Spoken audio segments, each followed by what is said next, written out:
Hey interwebs, JackitK, and I got some exciting news.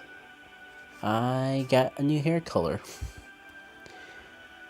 But seriously, something that the community has been really looking forward to, technically before the game even came out, is finally here. You can now have battles directly with other trainers within the game.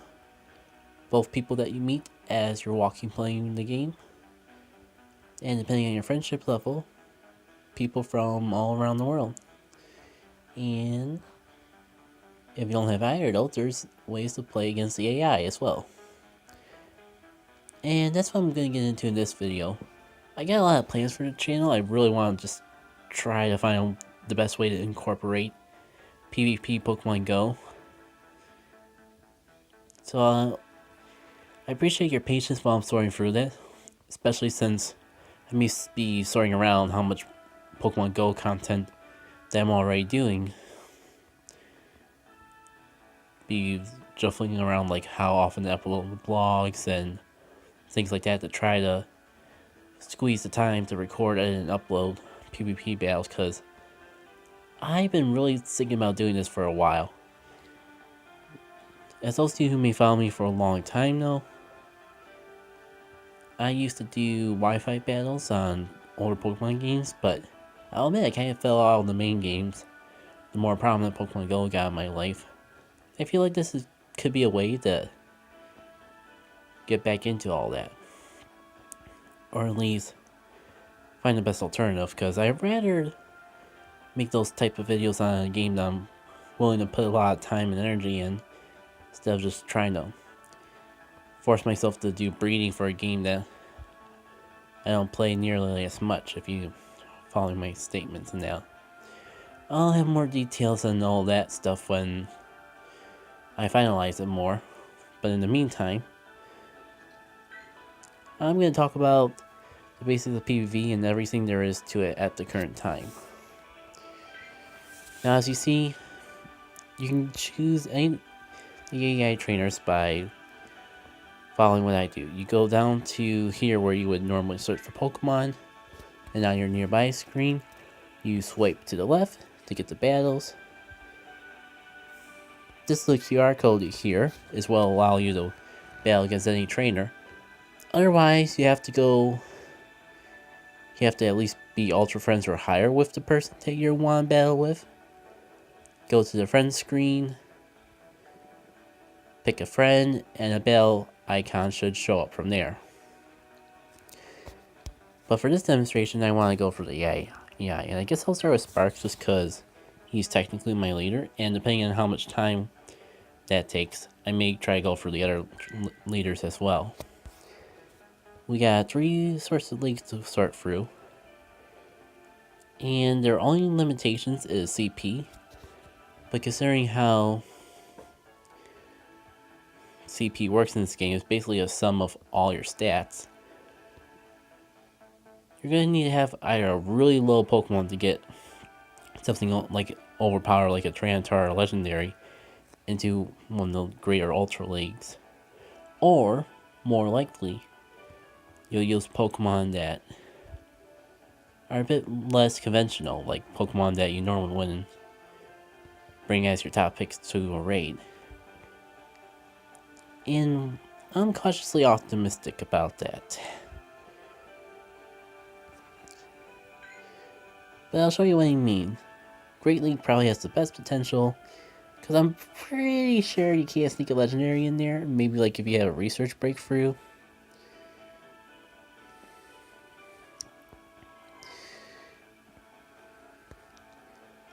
And did I mention that this just came out a couple days ago? This is Pokemon Go after all, so expect everything not to work perfectly right away, but they'll nod out the ditches eventually.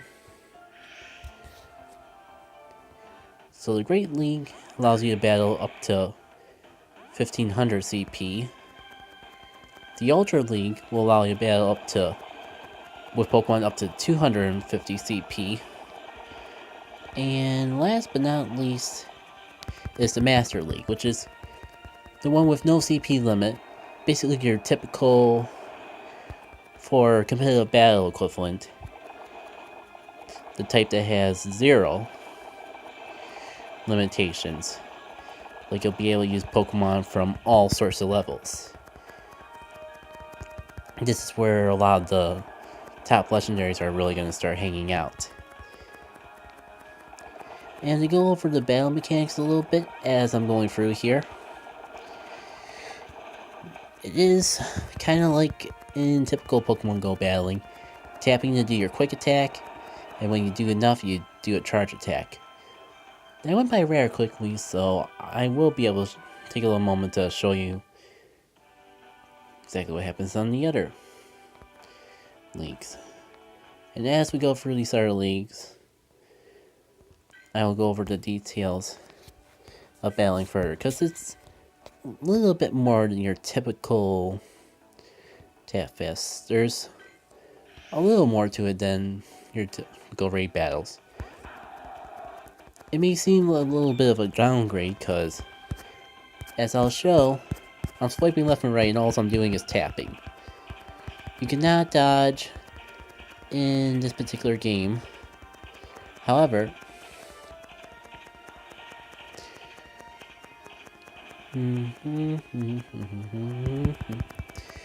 as you see, when I charge enough, you have to do a little mini game to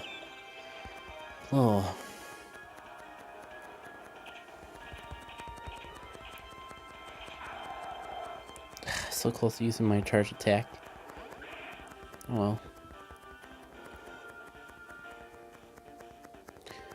Yay, did I break the game by fainting right before the battle ended or something? It looks like I did.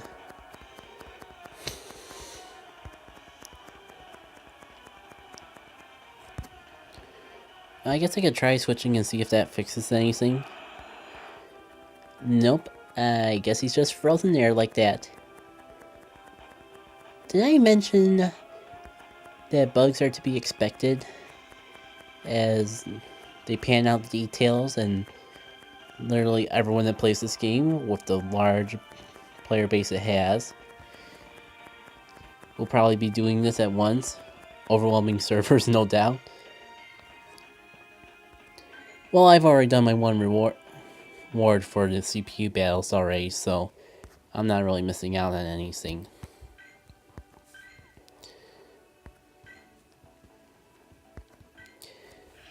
Yeah, nothing gained, nothing lost. In fact, I kinda just had a little shy moment in the whole battling there, so I think this actually works out to my advantage. It actually allows me to restart what I was doing all over. And I can actually show rather than tell the battling. So, this Raichu is going to use an attack. Whenever your opponent is charging up for an attack, you have the option to use a shield to block the damage that you would take, or just take the hit. Catch is, for the entire battle, you only get 2 shields. I'll admit, I went for my shield there because I thought I might do Psychic and not just a typical Thunder Punch. So there's a little bit of a mind game to it, risk and reward. A lot of stuff that helps balance out the fact that there's no dodging in this PvP.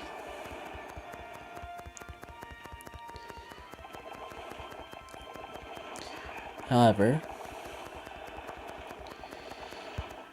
you can switch, but as you see in the lower right corner, it takes a long time to do a second switch. So you really gotta think out when you switch accordingly. And as we go into the Master League, I'll continue to explain the mechanics of the game a little bit more. So I showed off swapping. One thing I could go a little bit more into detail with is with the actual attacking mechanics. I am tapping to fill up my meter. And you get the shields to block attacks. I think I'll choose not now, just take the hit, because, well, I should have resisted it, but they actually, I guess I am neutral to it because I'm flying and dragon. This particular thing, you have to tap this as fast as you can to give your charge attack a little bit more power than typically would have.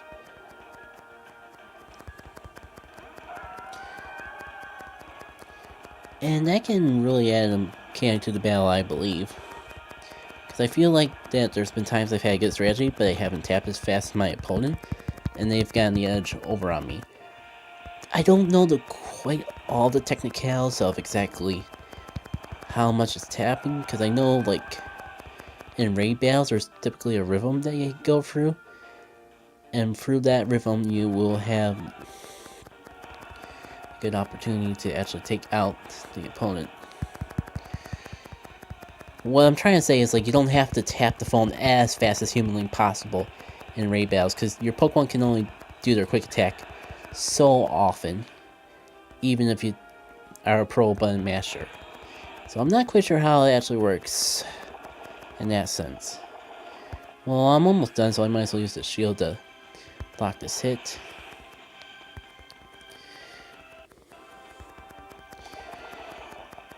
So yeah, I covered attacking, I covered the charge move, cover switching, and I covered defense.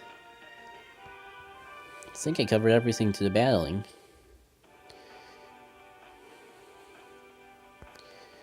So it's not the most in-depth thing in the world, but this is a mobile game after all.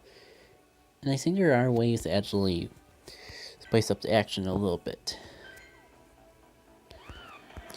Now, is there anything in particular that I'm forgetting before I go into the rewards of PvP?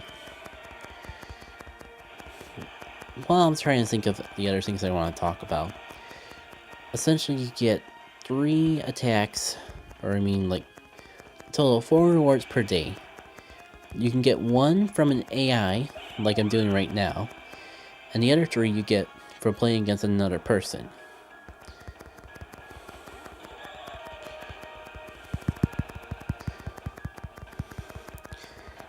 Well, now your basic reward is 500 Stardust, though you can also get an Evolution Stone. I haven't heard anyone really talk about this besides the Sinnoh Stone, but it is possible to get other rewards from doing these particular battles.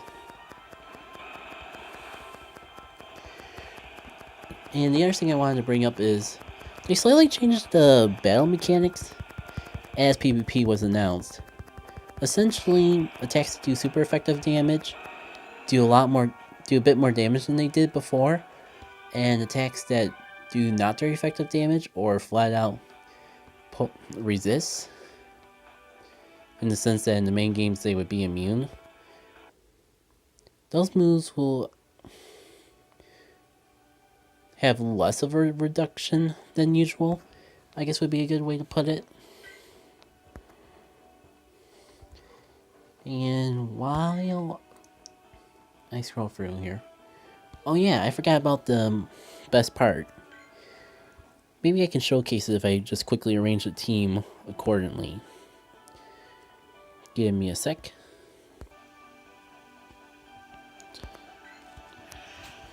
You can now teach a Pokemon a second move for a set amount of Stardust and candy based on that particular Pokemon's interest. And as you can see down here, oh shoot, I have the wrong Gyarados. BRB.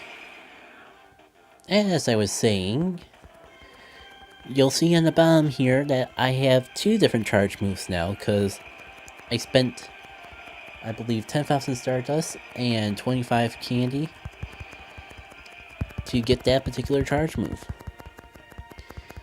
And this isn't just for PvP. I can have access to both these moves whenever I battle, whether it be at a gym or a raid. And it works kind of similar to how it is here, where I can actually pull up the move at any particular time, just as long as I have enough charged up for it.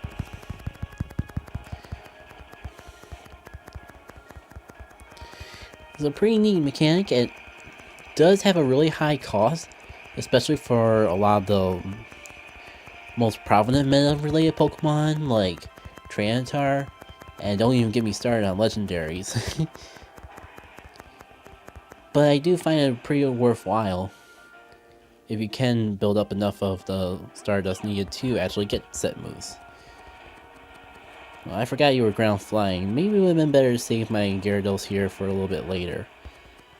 Oh.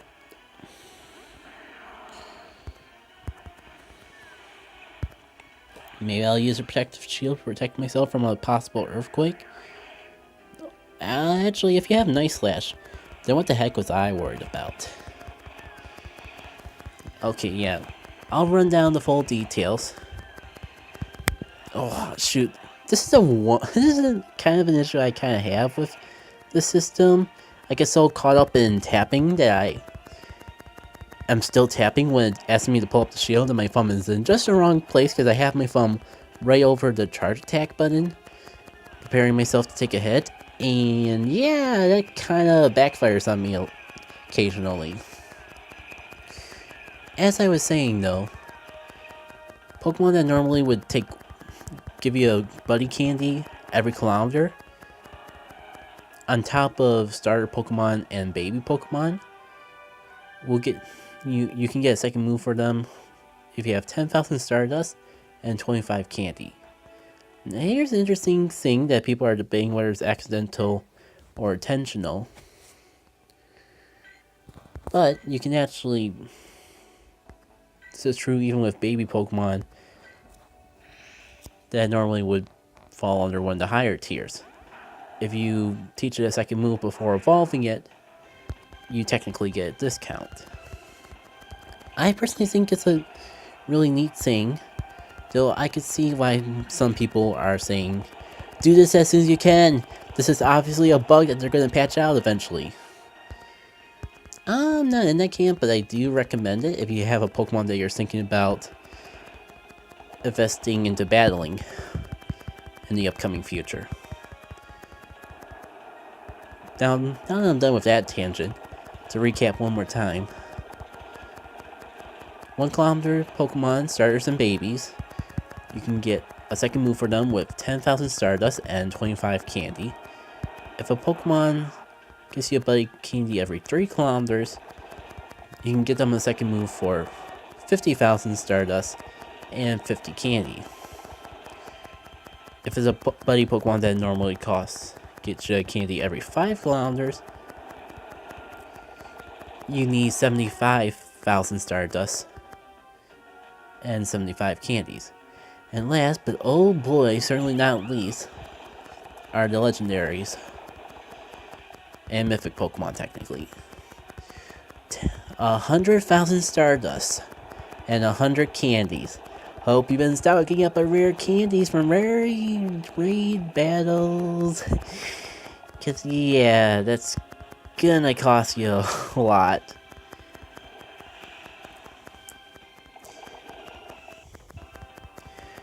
There was one thing that I just remembered that I forgot to mention. When you're doing battles in PvP for your prizes, it doesn't matter if you win or lose. You can still get the Sinnoh Stone even if you don't win a battle. And I believe it's the same odds of getting that Sinnoh Stone whether you win or lose. I think that's all I really got for raid battling. If you couldn't tell, I'm just trying to stall for time by doing some of these leagues that I haven't done yet. So thank you all for tuning in. Again, I appreciate patience that you have towards the channel as I figure out the best way to incorporate PvP and more battle content in general onto the channel. One thing I can guarantee is that I'm still going to try to do the playthrough every once a week, because let's be real, once a week for a Let's Play is pretty slow as is. So I feel pretty confident saying I'll at least try to keep up with that. It's more so the Pokemon Go content that's going to be fluctuating for a little bit. So I guess while we're finishing up this battle, I can ask you guys what you guys think about the whole PvP combat. If you have Pokemon Go yourself and are trying it out. What do you like, what you don't like? You think there's going to be any changes made to improve it a little bit? Because I'll admit, the one thing I found with PvP so far, besides all the times I accidentally choose to use a shield when I don't intend to, what was I going to say? I feel like 3 is a bit small, but I'm kind of used to Wi-Fi battles where most people agree to use a full team of 6. So I kind of wish it had some elements from like Pokemon Stadium games where you have a full team of 6. You saw both parties, like your own and your opponents, and you just pick out the 3 Pokemon you think would fit that particular battle the best. I think that would allow for a lot more competitive elements than just blindly picking 3 Pokemon and hoping for the best. It's very tricky to try to round out a team with just 3 Pokemon.